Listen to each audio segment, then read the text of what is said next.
Microsoft Excel লার্নিংয়ে আজকে আমরা শিখব কাউন্ট ফাংশন। অর্থাৎ আমরা একটা এক্সেল শিট দেখতে পাচ্ছি, এখানে মোট 30টা রো আছে এখানে এবং 8টি কলাম রয়েছে এবং এই 8টি কলামে 7টি কলামে ডাটা দেওয়া আছে, বাট একটি কলাম এখানে ব্ল্যাঙ্ক রয়েছে। আমরা যদি এভাবে একটু কাউন্ট করে দেখি, আমার এখানে টোটাল 210টি ডাটা শো করছে আমার এখানে কাউন্ট, কিন্তু অ্যাকচুয়ালি আমি যদি খেয়াল করি যে ব্ল্যাঙ্ক সহ আমার এখানে সেল রয়েছে মোট 240টি। আচ্ছা, এখন আমরা যদি কাউন্ট ফাংশন দিয়ে আমরা একটু কাউন্ট করে দেখি, শুধু কাউন্ট যদি আমরা করি, এখানে ভ্যালু অর্থাৎ এই কাউন্ট এরিয়াটা আপনি এভাবে সিলেক্ট করে দিবেন, এন্টার প্রেস করলে আপনি দেখতে পাবেন এখানে টোটাল কাউন্ট দেখাচ্ছে 150, অর্থাৎ 150টি, অর্থাৎ 210টি ডাটা ছিল আমার এখানে, কিন্তু এখানে শো করছে 150টি। এর কারণ হচ্ছে এই কাউন্টে শুধুমাত্র নিউমেরিক্যাল সেলের কাউন্ট দেখাচ্ছে আমার এখানে, অর্থাৎ এখানে যে টেক্সট রয়েছে, অর্থাৎ এখানে 30টি ডাটা এবং এইখানে এই সেকেন্ড এবং থার্ড কলামে 30 60টি ডাটা রয়েছে টেক্সট, অর্থাৎ কাউন্ট শুধু কাউন্ট ফর্মুলা যদি আমরা ফাংশনে যদি কাউন্ট করি, এখানে শুধুমাত্র নিউমেরিক্যাল কাউন্ট দেখাবে, আমার এখানে টেক্সট কাউন্ট দেখাবে না। এখন আমরা আসি কাউন্টটা ফর্মুলাতে। কাউন্টটা ফাংশন যদি আমরা করি, সেই ক্ষেত্রে দেখি কি আসে আমাদের। সেম একইভাবে আমি রেঞ্জটা সিলেক্ট করে নেব, এরপরে এন্টার প্রেস করলে আমার এখানে দেখেন 210টা।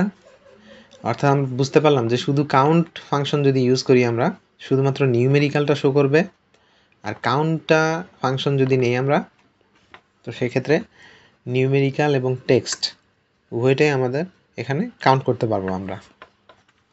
আচ্ছা, এবার আসি আমরা কাউন্ট ব্ল্যাঙ্ক, অর্থাৎ কয়টা সেল এখানে ব্ল্যাঙ্ক আছে আমরা সেটাও বের করতে পারবো।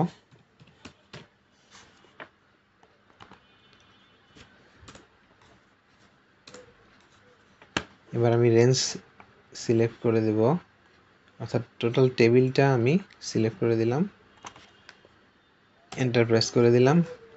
দেখেন এখানে 30টা ব্ল্যাঙ্ক সেল দেখাচ্ছে আমার এখানে, অর্থাৎ আমি যদি এভাবে কাউন্ট করে দেখি, এখানে কিন্তু আমার 30টা ব্ল্যাঙ্ক সেলই আছে আমার এখানে। আচ্ছা, এবার কাউন্ট ইফ শর্ত সাপেক্ষে,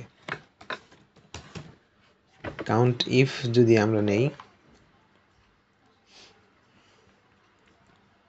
কাউন্ট ইফে আমাকে ধরেন এখানে বিভিন্ন জেলার নাম দেওয়া আছে, অর্থাৎ বিভিন্ন জেলার ডাটা এখানে দেওয়া আছে।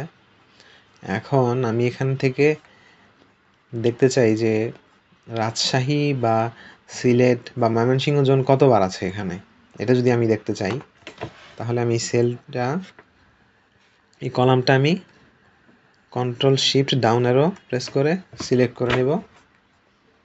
এরপর আমি কমা দিয়ে দেখেন এটা ছিল আমার রেঞ্জ। এরপরে আমাকে দেখাচ্ছে ক্রাইটেরিয়া, আমি কোন ক্রাইটেরিয়া চাচ্ছি আমি এখানে। এবার আমি যে ক্রাইটেরিয়াটা দিব সেটা অবশ্যই ডাবল ইনভার্টেড কমার ভেতরে দিতে হবে। আচ্ছা, ধরুন আমি দেখতে চাই যে বরিশাল জোন কয়বার আছে আমার এখানে।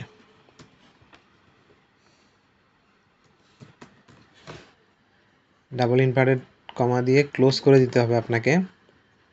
এবার অবশ্যই আপনি ব্র্যাকেট ক্লোজ করে দিবেন। এবার এন্টার প্রেস করেন, দেখেন কাউন্ট টিপ দিয়ে কিন্তু দেখাচ্ছে যে বরিশাল জোন টোটাল 6বার আছে এখানে। এভাবে যদি আপনি অন্য জোন দেখতে চান, যেমন ঢাকা যদি দেখতে চাই আমরা, ঢাকা কয়বার আছে আমরা একটু দেখি, 3বার আছে আমার এখানে। এবার যদি দেখতে চাই আমরা সিলেট কতবার আছে,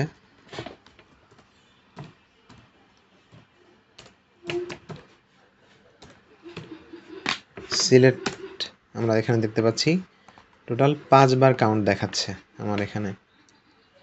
আচ্ছা, এবার যদি আমরা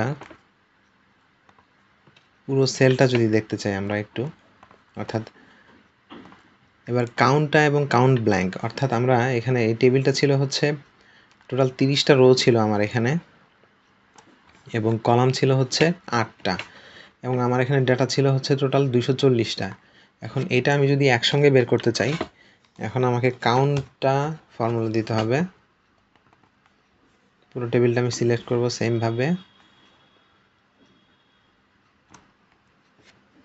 এবার আমি এখানে প্লাস চিহ্ন ব্র্যাকেট ক্লোজ করে একটা প্লাস চিহ্ন দেব।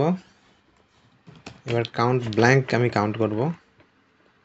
ঠিক সেমভাবে আবার টেবিলটা আমি সিলেক্ট করে দেব। এবার ব্র্যাকেট ক্লোজ করে দিয়ে এন্টার প্রেস করব।